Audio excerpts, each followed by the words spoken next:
বিসমিল্লাহির রহমানির রহিম। আমি সর্বপ্রথমে ধন্যবাদ জানাচ্ছি অত্র জনপদের কৃতি সন্তান জনাব ফজলুল হক ফজলু মিয়া সাহেবকে, যিনি অত্যন্ত পরিশ্রমের বিনিময়ে এই গোলাপগঞ্জ উপজেলায় বিশেষ করে এই আলেমদাদ উচ্চ বিদ্যালয়ে ওনার তত্ত্বাবধানে শিরিন মেমোরিয়াল ট্রাস্টের একটা বৃত্তির আয়োজন করতে যাচ্ছেন এবং এটা অলরেডি উনি প্রথম বর্ষ দ্বিতীয় বর্ষ পার করে তৃতীয় বর্ষে আগামী 8ই নভেম্বর বৃত্তি পরীক্ষা অনুষ্ঠিত হবে এই অত্র অঞ্চলে।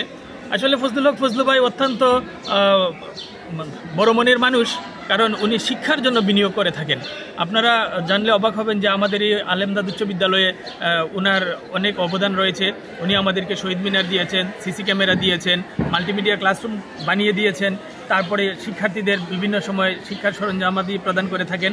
অর্থাৎ শিক্ষার জন্য উনি ব্যতিব্যস্ত থাকেন যে এই গোলাপগঞ্জের মধ্যে কিভাবে শিক্ষার উন্নয়ন ঘটানো যায়। এরই ধারাবাহিকতায় উনি শিরিন মেমোরিয়াল ট্রাস্টের মাধ্যমে বৃত্তির আয়োজন করে থাকে প্রতি বছর, এবং প্রতি বছরেই মেধাবীরা বেরিয়ে আসে।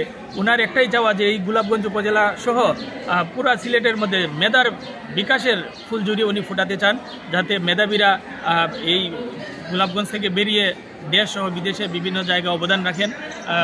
এই জন্য উনি সর্বাত্মক চেষ্টা করেন এবং অলরেডি আমরা এই বৃত্তি পরীক্ষার জন্য যত রকমের প্রিপারেশন নেওয়া প্রয়োজন, বিশেষ করে প্রবেশপত্র প্রস্তুত হয়েছে, সিট প্ল্যানও রেডি হয়েছে, আমাদের প্রশ্নপত্রও রেডি, উত্তরপত্র আমরা রেডি, অর্থাৎ যা যা করণীয় আমরা অলরেডি এর মধ্যে আমরা সেরে নিয়েছি।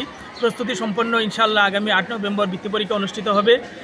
সবাই এই বৃত্তি পরীক্ষায় আসবেন, দেখবেন এবং সবাই এই বৃত্তি পরীক্ষাকে উপভোগ করবেন এবং সবাই অংশগ্রহণ করবেন।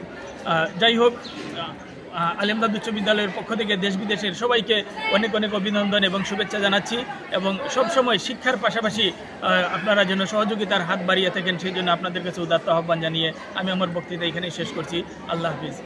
আসসালামু আলাইকুম রহমতুল্লাহ।